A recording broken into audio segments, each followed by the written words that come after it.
aluno, querida aluna, muito bom estar com você de novo. Agora estamos já terminando o nosso curso, essa é a última unidade, a unidade número 8. Durante todo esse curso nós percorremos uma longa caminhada, estudando a história de fé dos batistas, desde os seus primórdios até os dias atuais.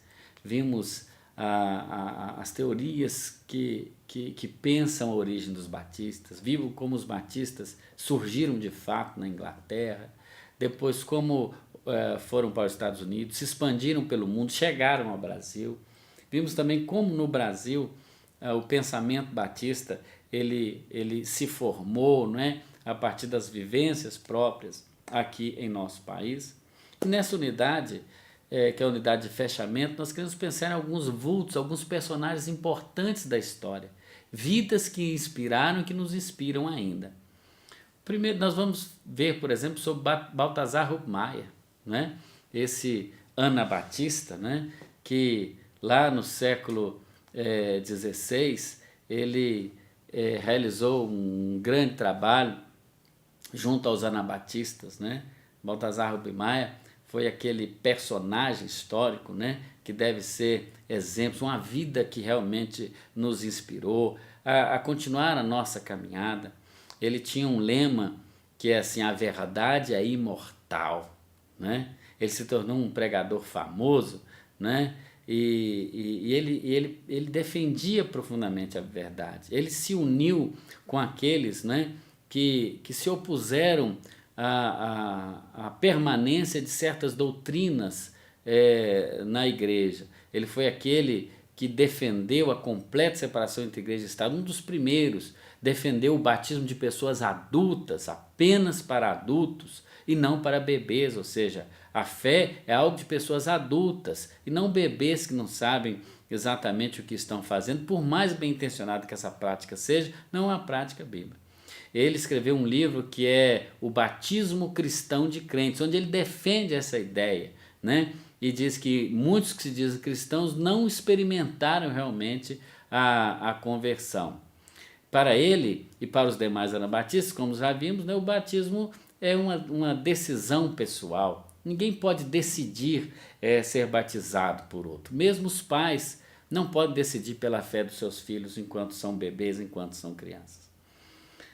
Hubmaier, como outros anabatistas, morreu queimado vivo no ano de 1528, foi queimado numa estaca. E os historiadores de Balthasar Hubmaier dizem que ele foi morto, martirizado, sem perder a sua serenidade. As suas cinzas foram jogadas no rio Danúbio, né? E 3 dias depois, a sua própria esposa foi afogada com uma pedra amarrada no pescoço no mesmo rio Danúbio, né? Mas é muito bom saber que ao longo do tempo as ideias de Hubmaier ainda permanecem vivas e a fé pela qual ele morreu ainda continua vivo, porque, como ele mesmo dizia, a verdade não se mata, ela é imortal, ela permanece. Outro destaque que vamos dar nessa unidade é para o inglês John Bunyan, que tinha uma fé forte, né? Uma frase de John Bunyan que quero destacar, e está aí no seu material, é essa: prefiro andar na escuridão com Deus do que estar sozinho na luz, né? Ele é também um dos grandes escritores. John Bunyan é quem escreveu o livro O Peregrino, né? Esse livro é um best-seller, é o livro mais vendido do mundo, só não é mais vendido que a Bíblia, né? John Bunyan também foi preso em 1660, né? E ficou preso 12 anos, morreu em 3 de agosto de 1688, mas ele deixa firme, né, a fé que nós devemos ter. Outro personagem que será destacado nessa unidade é o William Carey. William Carey é aquele inglês sapateiro, né, que colocou um mapa do mundo na sua sapataria. Enquanto pregava seus sapatos, colava os seus sapatos, ele olhava para o mapa mundi e orava por cada lugar. A sua biografia se chama Jovem Sente-se, porque ele ainda é jovem, preocupado com a salvação do povo indiano. Ele chamou a atenção do seu pastor e disse: pastor, alguém precisa pregar para o povo indiano. E como naquela época ainda os batistas eram os chamados batistas particulares, que criam na predestinação, ou seja, que Deus é quem escolhe quem Ele quer que seja salvo, aquele pastor respondeu a ele: se Deus quiser que o povo indiano seja salvo, ele providenciará, Ele fará sem a minha a sua ajuda. Sente-se então, meu jovem. Ele se assentou, mas continuou a sua jornada e se tornou aquilo que nós chamamos hoje de o pai das missões modernas. Ele trabalhou 41 anos na Índia, pregando às pessoas sob forte oposição e nunca mais voltou à Inglaterra, morreu na Índia.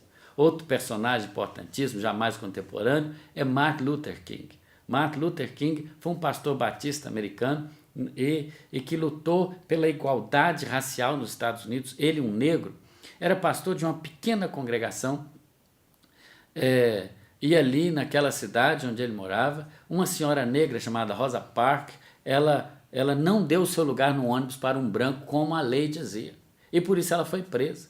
Quando soube do ocorrido, o jovem pastor Martin Luther King, ele com apenas 26 anos, convocou toda a população a fazer boicote aos ônibus da cidade de Montgomery, onde ele morava. Daí ele se tornou um personagem conhecido nacionalmente, a ponto de coordenar um movimento que levou para Washington milhares de pessoas, não é? Milhares de pessoas, a chamada Marcha sobre Washington, que aconteceu em 1963, onde ele fez aquele famoso discurso, né? I have a dream, eu tenho um sonho. Esse sonho custou caro para Martin Luther King, porque ele foi esfaqueado e morreu em Memphis em 1968. Recebeu o Prêmio Nobel da Paz e tantas outras condecorações. E a última personagem que a nossa unidade vai tratar é o famoso evangelista Billy Graham. Billy Graham nasceu em 1918 e ainda está vivo. Billy Graham é considerado historicamente como aquele pregador que já pregou pessoalmente para mais pessoas do que qualquer outro pregador da história ao redor do mundo, né? Ele, através das suas cruzadas por vários países do mundo, inclusive no Brasil em 1960, e de diversas maneiras, através da televisão, do rádio, foi também conselheiro de vários presidentes americanos. Billy Graham, ainda vivo, é uma inspiração para nós. Esses vultos, essas personagens importantes, elas nos levam a manter viva a fé cristã. E para aqueles que são batistas, essa fé que não desmerece nenhuma outra fé, de nenhuma outra denominação, mas que tem a alegria de saber que temos um legado histórico e que temos algo a preservar. Querido, muito obrigado pela sua companhia nesse tempo todo. Que Deus nos abençoe e quem sabe nos vemos ainda por aí afora no curso. Muito obrigado, Deus abençoe, muito sucesso, um forte abraço.